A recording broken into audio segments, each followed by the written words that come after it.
Hey, today I'm going to be reviewing Legend of Zelda Breath of the Wild. I'm trying green screen, so hopefully it's behind me right now.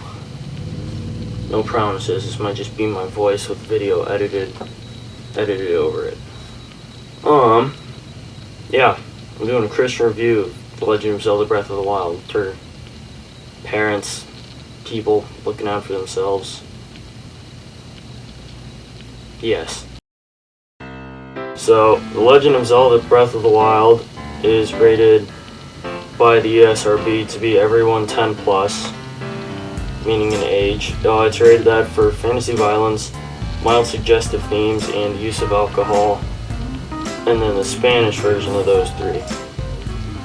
The fantasy violence is like, it's a cartoon game.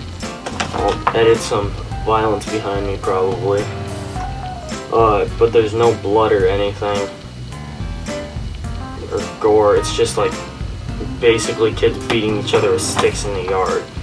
I don't know what mild suggestive themes means, but it's rated for that.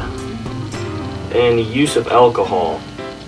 I have played too many hours of this game, and I still haven't found out where the use of alcohol is. So I don't know, but it says it's in there. So that's what it's rated for. Now the Christian review part. Spoilers from here on out, probably, basically. So basic story of this game is you wake up 100 years after being almost dead, and you've lost your memory, but you go and grab a paraglider thing, and then you go to a castle to beat some big glowy, ugly pig dude. Yeah. So the main story that kind of stays the same throughout the Legend of Zelda series. Don't try to follow the timeline. It's weird. But I've played a couple of the games, and basically their whole religion thing is there's this goddess lady, and then a hero, and then the monster, and they all what's the words? What is the word? Reincarnate. That's it. That's their excuse to make more games, basically. But it's bologna sandwich, so it's fake. Don't believe that's real. So they have that weird religion thing, and it follows all the games, but the thing is, this is an open world adventure game rather than the old ones were kind of adventure puzzle games in a weird sense. But this doesn't really have as much story in it as those ones did.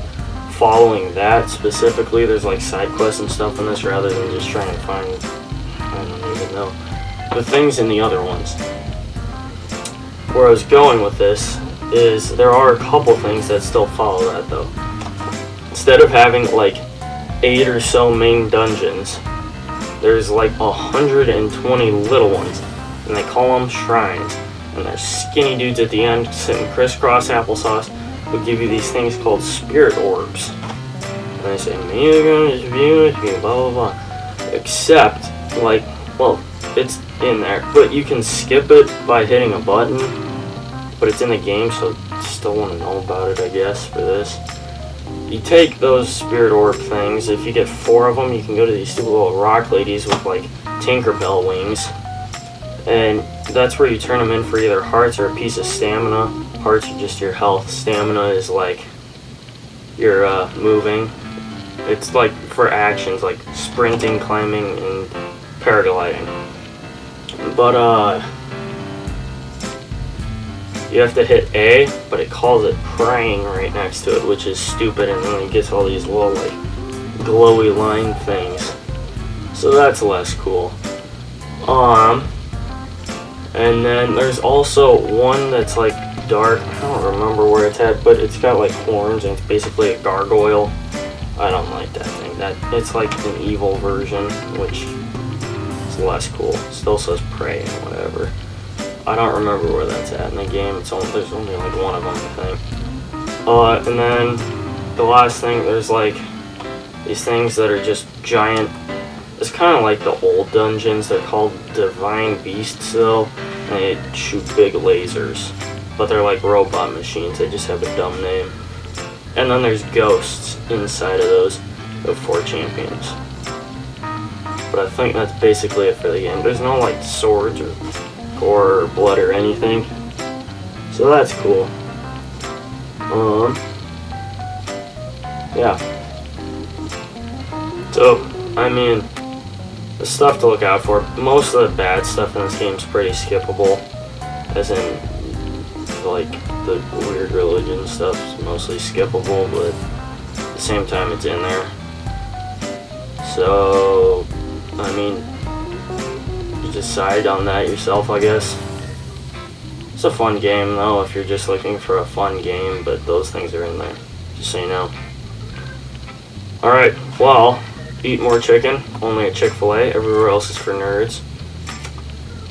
Yeah, that's basically all I have to say.